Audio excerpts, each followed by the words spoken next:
It's time to wrap up all the things that we read in June. Let's talk about it.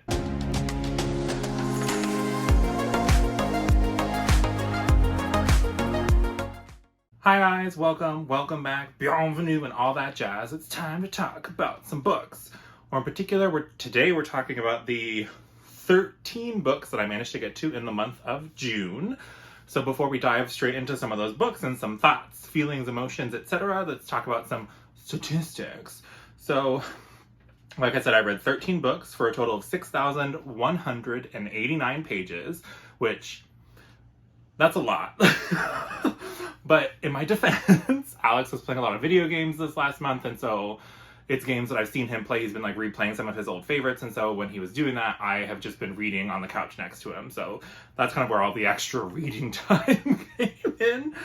And then of those 13 books, one of them was 2.75 stars, 2 were 3 stars, 1 was 3.75 stars, 2 were 4 stars, 3 were 4.25 stars, 3 were 4.5 stars, and we had 1 5-star read. So as usual, these are kind of just in chronological order of when I read them, except for the final book will be my favorite book of the month. So let's just start with the first book I finished in June, and that was The Final Strife by Miss Saara El-Arifi, and I gave this book 4.5 stars. It was everything. Like, it was blood magic, and instead of being like racist or homophobic, people instead were stratified into castes based on the color of their blood. And this had built this kind of empire situation. And so you're kind of watching this rebellion start to come into play against this empire. There's a magical competition element. There's a sapphic romance element. If you want more information on this book, I have a full spoiler-free review just for this book that I'll link for you on the screen. But it is fantastic. And if you haven't yet read it or picked it up, you should. Then the next thing I managed to finish this month was quite a chunker. So, I mean, almost 1,000 pages, and this is Kingdom of Ash, book 6, the 6th and final book in the Throne of Glass series. So I obviously don't want to say too much about this book in particular because it is the finale of a rather long series. Very epic fantasy, very good versus evil. There is like the kind of gross, dominant female romance stuff is like the thing for all of these books that have really taken them down for me. Is just, I don't like the way that Sarah J. Maas does romance. It's always very possessive, fated mate, growling, almost animalistic, and that's just like not my jam. That doesn't spark feelings of romance in me. It's like, oh. But it was a fantastic finale. There were some plot threads that I thought wrapped up a little bit more convenient than I would have personally liked. But that's neither here nor there. The main overarching resolutions that we got, I was happy with, and so I really enjoyed my time with this book. And of course, this ends the Throne of Glass buddy read that I was doing with my friends Joshana and Ingrid, who of course I'll link their channels down below, and it was a great time. Like, I don't think that Sarah J. Maas will ever be like an all-time favorite author for me, but when I want that almost like popcorn action epic read, she usually delivers on that, except for House of Sky, and but we don't need to talk about that again. If you want more thoughts, feelings, opinions on the Throne of Glass, I did a ranking of the Throne of Glass books against each other, and I did my best to keep it spoiler-free. So if you want just more thoughts, feelings on all 7 books in the Throne of Glass series, including the prequel bind-up of the novellas, go ahead and check that out. But it was a very satisfying finale. Then I got to read book 2 in the, I can't remember the name of the series right now. It's by Rachanee Lumayno. Book 2 is Heir of Memory and Shadow. I read Heir of Amber and Fire earlier this year and have a full spoiler-free review video of one or both of them. I'll link whatever I find. But this is like a series of standalones I would say is in tone kind of like a bridge between middle grade and young adult. It doesn't have all the angsty teen drama that I would kind of expect from young adult, but it's also not fully just locked in whimsy land like I would kind of more expect from middle grade. It's like that nice middle ground. Heir of Memory and Shadow, we're following this one of these seekers. So in this world, each of the different kingdoms has like a different kind of magic associated with them almost. And so in this particular case, we're following people who have this seeking ability where our main character can seek people's lost loves. And so there's shenanigans that ensue. There's family drama. There's evil sorcerer. that kind of stuff. I personally preferred Heir of Amber and Fire over this one because there's magical shape-shifting dragons and it doesn't get much better than that. But Heir of Memory and Shadow was still a 4-star read for me. Just fun, good times, quick, easy to get through. So if you like fantasy standalones kind of set in the same world. So in this book, it's technically book 2 and there is like mentions of characters from book 1. So if that kind of thing is too spoilery for you, maybe check out Heir of Amber and Fire first before this one. But if you like more of the like mercenary, seeker, bounty hunter type thing, more so than like princess saving herself and her kingdom, then Heir of Memory and Shadow is where it's at for you. Then the next book that I got around to was I finally read Paladin Unbound, an Archives of Evelium tale.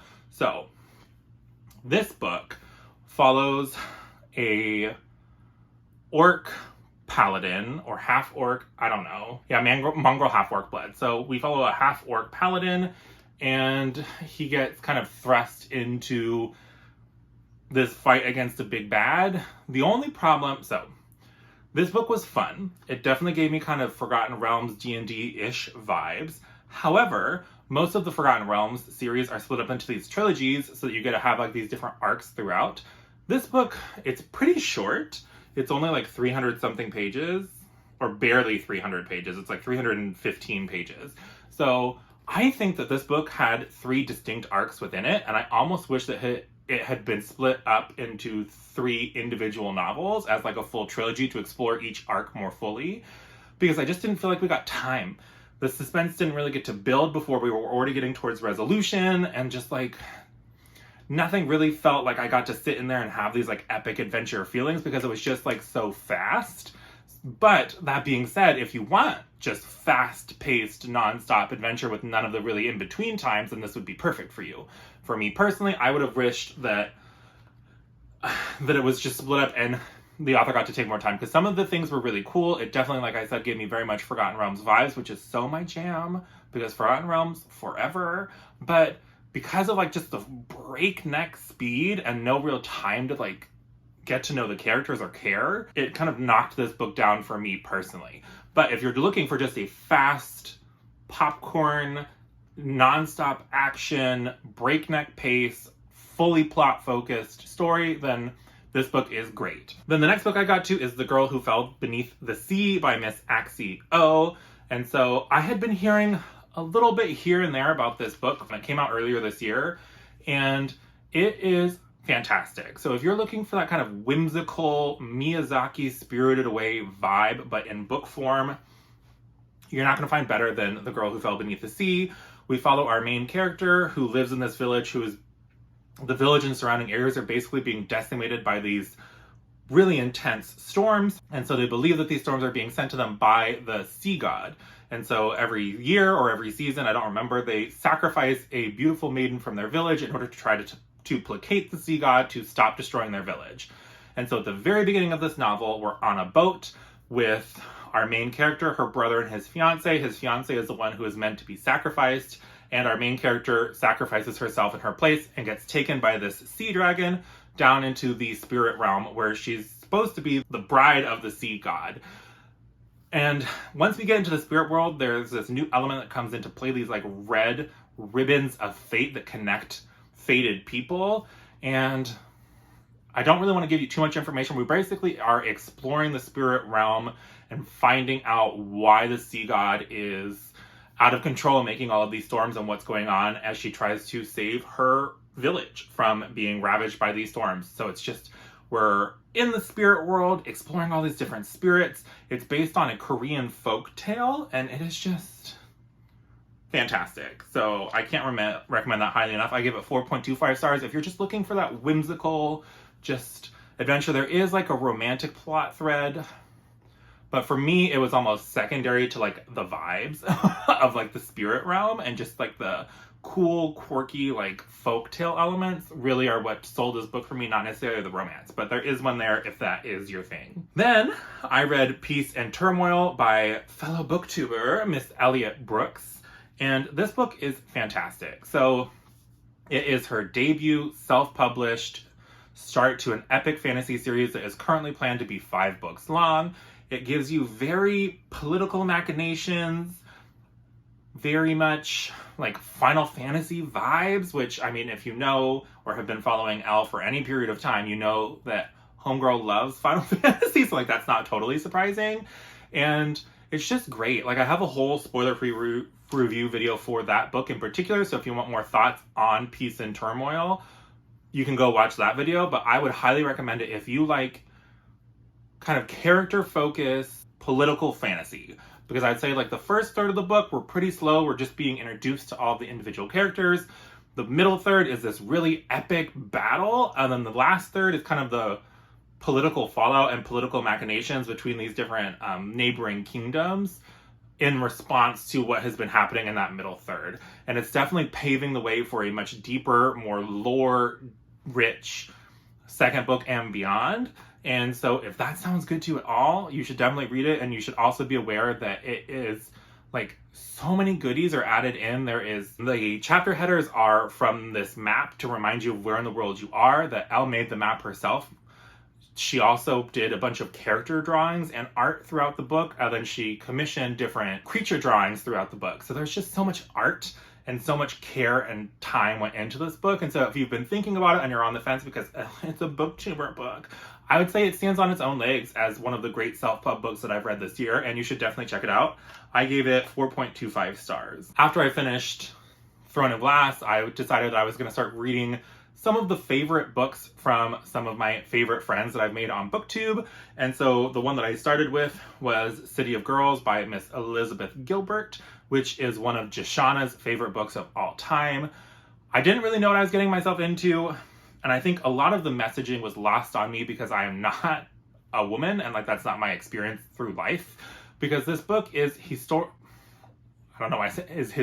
fiction, and it definitely focuses on this kind of female empowerment, like sexual awakening, just being comfortable with yourself and kind of living your life the way that you want to live it, which some of those themes obviously still resonate with me. But I think the real magic of this book comes through the authorial voice and like the narration style, because it's basically this woman telling her life story because this girl wrote her a letter saying, "What do you know about my dad?" And so obviously, it's a little ridiculous. Nobody would send a 500-page letter or whatever this book is to somebody as like a letter. But like, she's witty and snarky, and just, you see it through like the lens of somebody looking back on their life and who's very self-aware of like the stupidity that they got themselves into.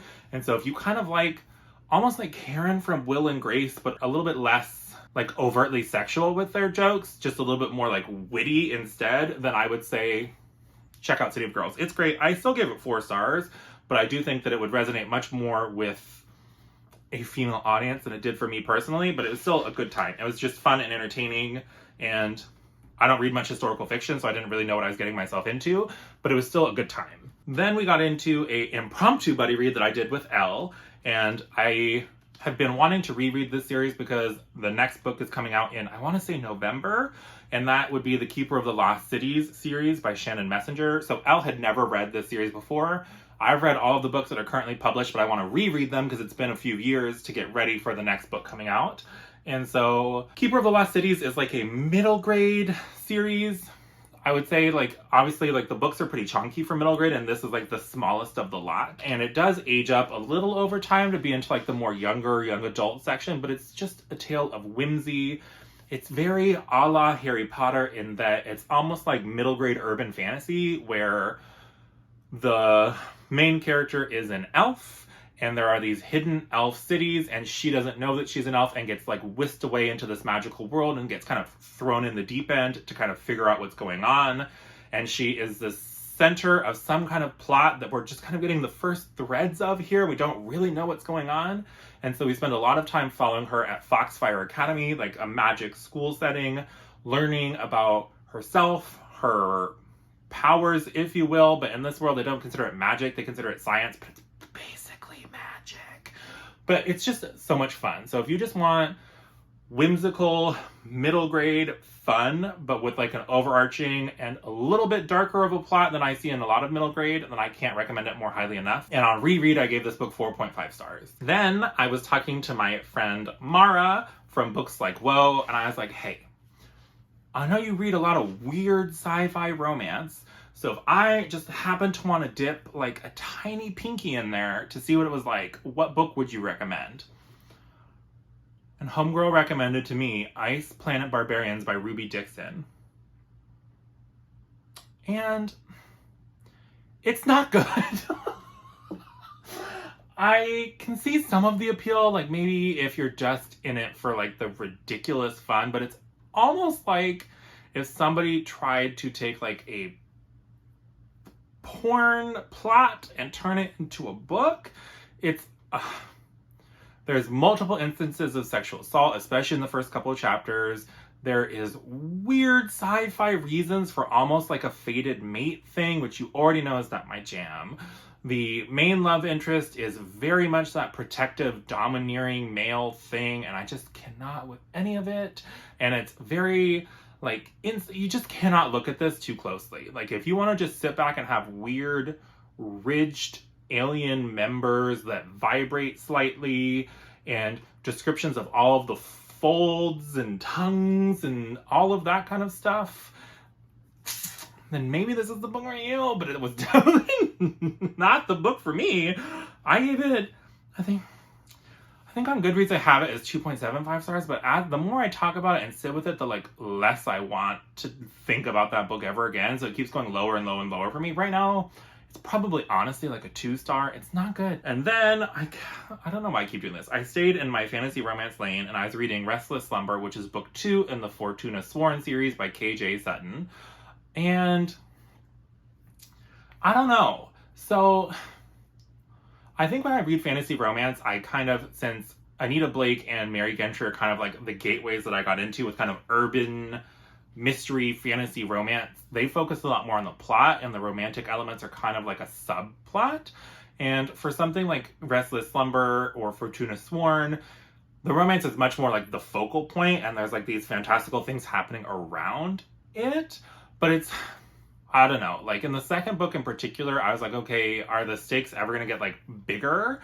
Because like the main conflict of this book still felt really small and localized. So if you're just looking for kind of like a romance-driven plot that has some fantastical elements sprinkled in, like it is between like a nightmare and a fae king, but like the plot that is surrounding them feels like it had less stakes than the first book did, and I was kind of hoping for the world to like expand, and that hasn't happened yet. So I'll still probably check out the third book and see if that happens. If it doesn't, and it stays this kind of like just almost like slice of life, like fantasy romance with like ruling this kingdom or whatever, then I don't know that I'll love that as much. And then like the ending of this second book really, I was like, whatever. But yeah, so I gave it 3 stars. Like, I didn't hate my time with it, but I didn't love my time with it. It was just fine. Then I read Dark Rise by C.S. Pacat. So this book is great in terms of plot. So if you're looking for a very plot-focused, like European mythology-centered, almost like historical urban fantasy thing, then it's great. The problem for me is that I found this book because I was looking for like male romance books, like male fantasy romance books, and this book was on the like every queer list. And so as I was reading it, I was like, okay, but like, when's it gonna get gay? And spoiler alert, it doesn't. Like romance is really not even a subplot at all in this book. And so I was just surprised that it would be on all these lists saying that it's like so LGBT, but like not really. I can see that it like set the like some threads for future books to have more LGBT stuff happening, but in this first book it was much more focused on the classic good versus evil with some twists on the tropes, and especially in the last like 20-25%, it was just like a non-stop twisty turny action ride with some surprises that I actually didn't expect coming, and so it was a really good time. And so if you want like the premise is basically that we're in this London, but it's like an old-time year London, and basically in ancient history there was a world full of magic, and now all that's left of that world is these magical artifacts and this secretive order that is there trying to keep the memory alive for when the Dark Lord rises again. And so it's just, it feels so cozy, but there was enough differences in it that I still had a great time with it, and so I would highly recommend it. But just know even though it's on every LGBT list ever. Where though? There are a couple mentions of like, there was a male-male romance in the past, but nothing on page. The only thing that happens on page is a kiss with a girl, which is fine because maybe the main character's, I don't know. But for it to be like LGBT romance, not in this book. Then I just wanted some nice light reading, which this wasn't really, but it was The City of the Play God by Sarwat Chadda. This is book 1 in a new, I'm assuming it's going to be a trilogy from the Rick Riordan Presents imprint. And so this is based on Mesopotamian folklore and mythology. And so I just had a fun time with it. I will say it is focused on like this plague god, Abi. So like there is like a plague taking over New York and everybody is sick and quarantined and stuff like that. So very a la like COVID-19. But I will say that this, from what I remember before, the forward by Rick Riordan, this was written prior to COVID-19. So just know that that is a thing. So if you're going to be triggered by like plagues and stuff, maybe not the time for this book. But if you just want a fun action adventure middle grade with Mesopotamian folklore, here you go. And I gave this book 4.5 stars because I was just, Rick Riordan books always are just like perfection when I'm just looking for fun mythology based stuff. And that brings us into the last book that I'm going to talk about in this video. So this was my favorite book of the month, and that is Age of War, book 3 in the Legends of the First Empire by Mr. Michael J. Sullivan. This series is becoming one of my favorite series of all time. It has this perfect balance of classic fantasy feel with races twisted just a little bit. There are dwarves and elves and things like that, but they're all changed just enough that they feel unique. And so I've described these books ad nauseum, but basically it is a prequel series to his later books that are the Rachanee Revelations and Rachanee Chronicles that follow Royce and Hadrian and have more of a buddy cop type feel, which I haven't read, so don't ask me about them yet. But the Legends of the First Empire is set 3,000 years in advance, showing how this First Empire came to be. And so as I understand it, in the Rachanee Revelations books, they will mention people, events, etc. that happened in this time period of the First Empire. But obviously, after thousands of years, some things have been twisted, forgotten, who knows? And so I'm doing this in the order that my friend Shannon did, and I'm reading the history first. So when I get to those later points, I can be like, hold the, no. And I think that sounds fun. This is much more epic fantasy. It is looking at basically the uprising of the human-like people in this world against the elven-like beings known as the Frey, who were seen as these godlike beings. However, at the beginning of book 1, Age of Myth, a human kills one of these Frey, and they used to think that the Frey were invincible, invulnerable, immortal beings, and now they know that they aren't. And so that obviously starts to foment rebellion, and so it is really the start of this war between the humans and the elves. And I don't want to say much more than that. It has a lovable cast of characters. There are surprising gut punches. Michael J. Sullivan. Everybody is not safe, so just, if you want that heart-wrenching but fun classic fantasy adventure type tale, I would highly recommend The Legends of the First Empire. This is my 5-star read of the month. And so that covers all of the things that I managed to squeeze into the month of June. How many books did you get to? What was your favorite book of the month? I'd love to know that in the comments down below. Or if you want to talk about any of these books that I've mentioned, I would love to hear from you for that as well.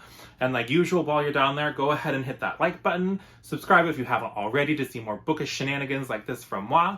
Other than that, I hope you have a great rest of your day, and I'll talk to you again soon. Bye!